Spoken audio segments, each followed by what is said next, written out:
Saat berjalan, dia pun dicegat oleh dua orang napi. Ada Yanto dan Samsul. Mereka berdua adalah napi paling bengis dan bersahaja di sana. Hancock yang tidak ingin cari masalah, dengan sopan dan baik-baik meminta mereka berdua untuk membiarkannya lewat. Excuse me. Namun, mereka tetap tegar berdiri di sana. Excuse me, please. Lalu, Hancock mengancam jika mereka tidak mau minggir, kepala Yanto akan berada di dalam pantat si Samsul. Mereka semua pun tertawa. You don't move, your head going up his ass. Dan yang terjadi adalah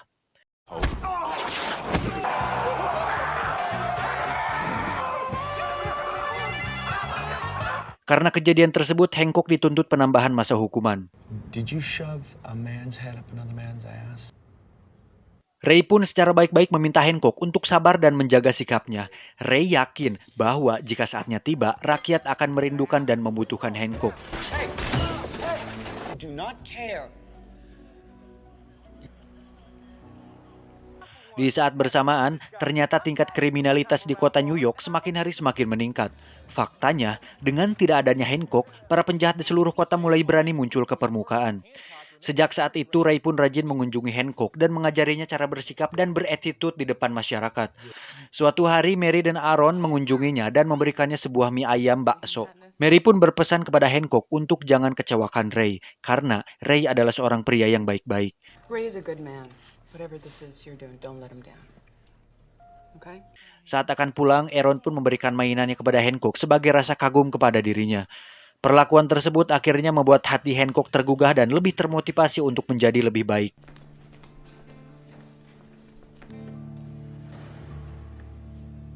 Suatu hari, Ray kembali mengunjungi Hancock dan menunjukkan sebuah kostum untuknya. Hancock pun menolak untuk memakainya karena itu merupakan hal yang cringe baginya. Ray pun menjelaskan bahwa kostum superhero adalah sebuah simbol untuk mewakili tujuan. Listen to me, Ray. Just be patient. You gotta trust me on this. All right? 2 minggu pun berlalu dan masih belum ada hal yang terjadi. Hancock yang sudah jenuh dan bosan pun sempat terpikir untuk pergi dari penjara. Namun, dia mencoba untuk bertahan dulu.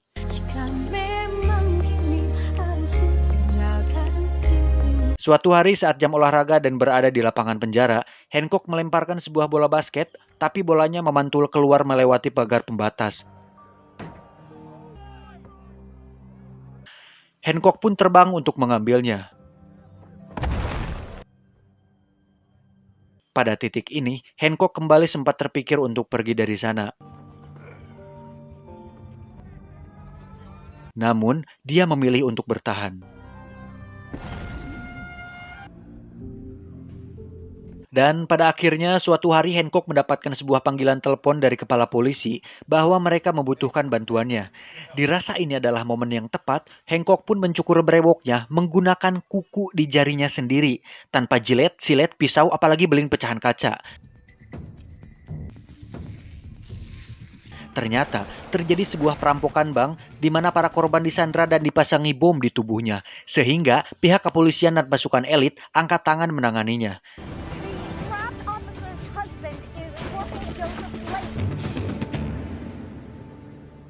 Dan saatnya tiba, Hancock pun datang dan mendarat dengan mulus tanpa merusak alas pendaratannya. Kepala polisi pun menjelaskan situasinya dan ada seorang petugas wanita yang tertembak dan terjebak di tengah-tengah adu tembak di antara polisi dan para penjahat. Saat akan mulai beraksi, Hancock pun mengatakan sesuatu sebagai rasa respek terhadap para petugas, yaitu kerja bagus. Good job.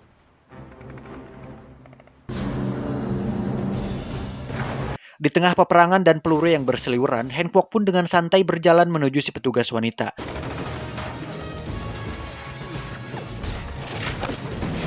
Kemudian menggendongnya dan mengamankannya.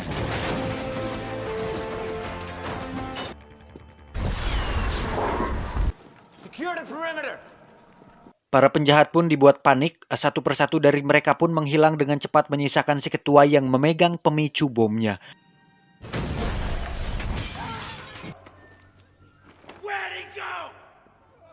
Tidak lama muncullah Hancock. Si ketua pun menjelaskan bahwa pemicu di tangannya dilengkapi dengan sistem pegas sehingga jika jempolnya terlepas dari tombolnya, maka bomnya akan meledak. Lalu si ketua meminta Hancock untuk membobol berangkasnya, kemudian membawanya ke tempat aman. Hancock langsung menolak permintaannya.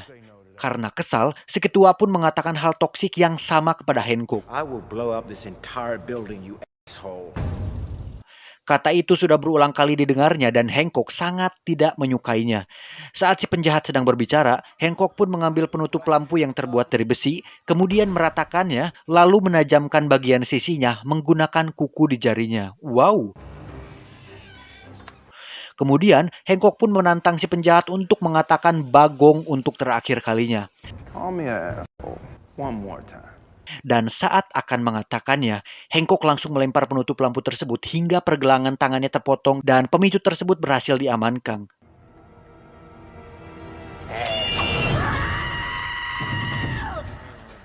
Hancock yang sekarang pun seketika menjadi idola baru halayak ramai.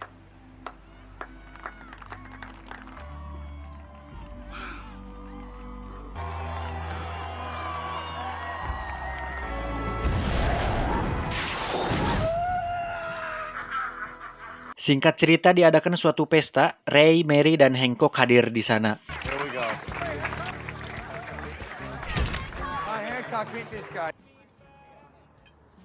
Saat makan, mereka bertiga pun mengobrol satu sama lain.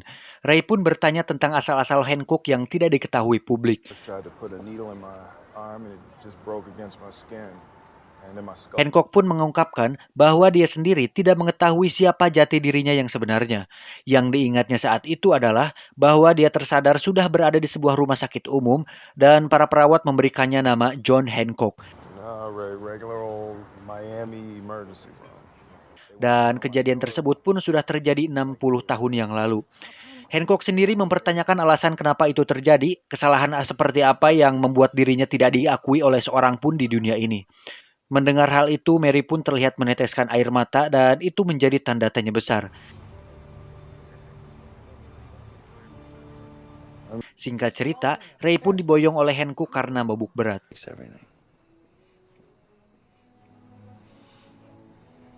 Saat di dapur, terlihat Mary sedang beres-beres dan disinilah semuanya akan terungkap. Hancock pun terus menatap Mary karena merasa ada sesuatu yang disembunyikan dari tatapan matanya.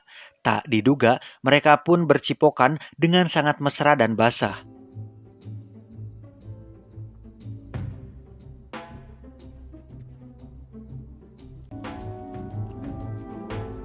Dan tiba-tiba,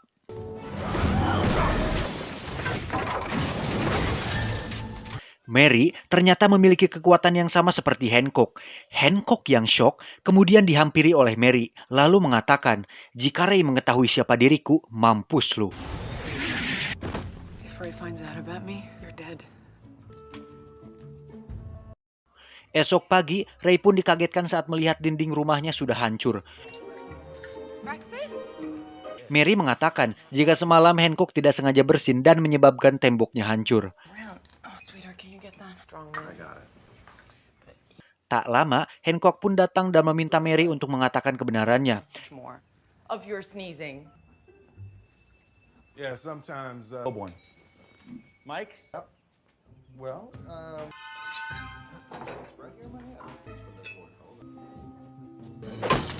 Do me a favor? Mary yang terus diganggu pun akhirnya setuju untuk mengatakan semuanya. my place at 4 o'clock. Whatever. Adegan berpindah ke penjara di mana terlihat ada Samsul, Yanto, dan si ketua perampok. Sakit hati dengan apa yang telah dilakukan Hancock, mereka bertiga pun memutuskan untuk kabur dan membalaskan dendamnya. Because he took your power.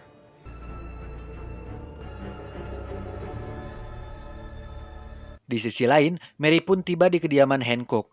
Mary pun mulai bercerita tentang asal-usul mereka berdua. Dewa, malaikat, beragam peradaban menyebut mereka dengan nama yang berbeda. Kini, jenis seperti mereka disebut superhero. Dan faktanya, mereka berdua adalah jenis terakhir di planet bumi. Hancock pun bertanya, apa hubungan mereka di masa lalu? Mary pun menjawab, kakak adik. Namun, Hancock tidak percaya begitu saja karena dari cara menciumnya semalam, itu menandakan bahwa mereka memiliki hubungan yang lebih dari itu. Mary pun kekeh mengatakan jika mereka bersaudara. Hancock yang kesal memutuskan untuk mengatakan semuanya kepada Ray, dan dari sinilah terjadi pertarungan besar di antara mereka berdua. You're lying. Deal's off. Let's see how Ray feels about that. Dan ternyata, Mary lebih kuat dibandingkan Hancock. Pertarungan mereka berdua pun menyebabkan seisi kota kacau balau.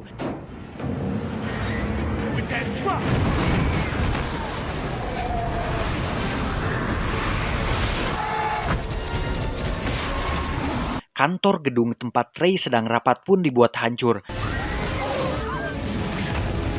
Saat mereka berhenti bertarung, secara kebetulan Ray melihat hal tersebut.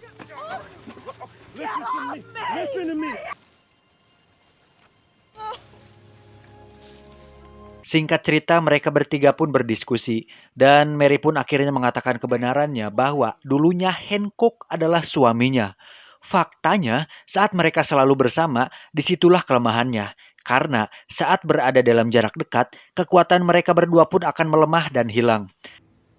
I didn't think you'd miss what you didn't remember. Mary yang tidak merencanakan hal ini pun pergi dari sana. Saat malam, Hancock pun pergi ke sebuah Alfamart terdekat untuk membeli arak. Robbery.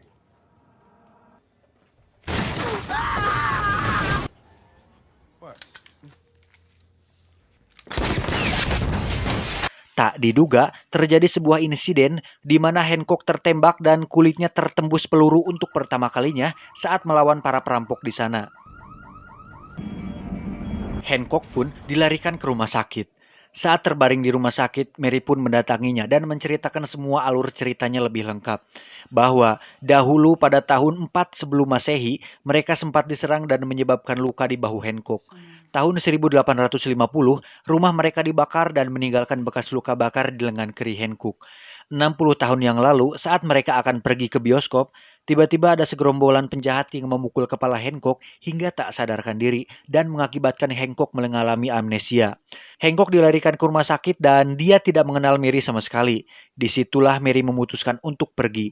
Karena dengan mereka bersama akan membuat mereka menjadi manusia normal dan membuat mereka berdua dalam bahaya. Di saat bersamaan, Ray dan Aaron pun datang untuk menjenguk tanpa sepengetahuan Mary dan Hancock. Melihat Mary dan Hancock sedang mengobrol serius, Ray memutuskan untuk kembali pulang. Tak diduga, para penjahat pun datang untuk membalas dendam. Mary pun tertembak saat mengorbankan dirinya untuk melindungi Hancock.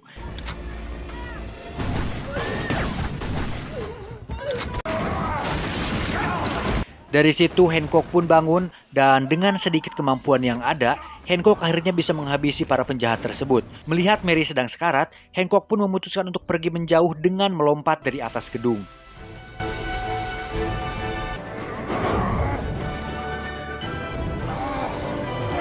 Setelah beberapa kali gagal lepas landas, akhirnya Hancock terbang jauh dari sana. Mary pun akhirnya terselamatkan. Singkat cerita, Mary dan Ray terlihat sedang berada di pasar malam bersama Aaron. Tak lama, Hancock menelepon dan menyuruh Ray melihat ke atas. Ternyata, Hancock membuat logo hati ciptaan Ray di permukaan bulan. Dan nampaknya Hancock sudah berdamai dengan diri sendiri dan menerima fakta bahwa mungkin Mary dan Hancock ditakdirkan untuk berpasangan, namun cinta tidak perlu saling memiliki, tetapi saling melindungi. Hancock pun menjatuhkan dirinya dan terbang bersama buwungnya. Buwung apa tuh, Man? Tamat. Ending yang cukup biasa-biasa saja.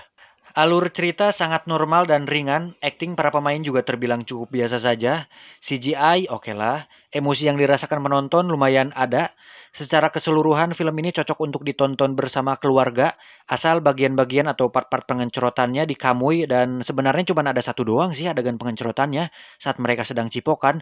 Itu pun bukan pengencrotan yang vulgar ya. Kalau yang di adegan awal sama si cewek itu bahkan tidak diperlihatkan sama sekali. Pesan yang bisa kita ambil dari film ini adalah cinta tidak perlu harus memiliki, tapi pengencrotan bolehlah sekali-kali. Saya John beserta jajaran tim AQ7 mengucapkan selamat beraktivitas dan semoga kalian semua selalu diberikan kesuksesan. Saya pamit, Sempak Abu Jahal.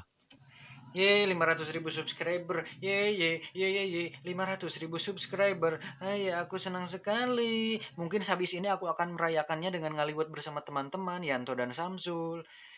Sambil bakar ikan. Wah, sepertinya enak. Sak.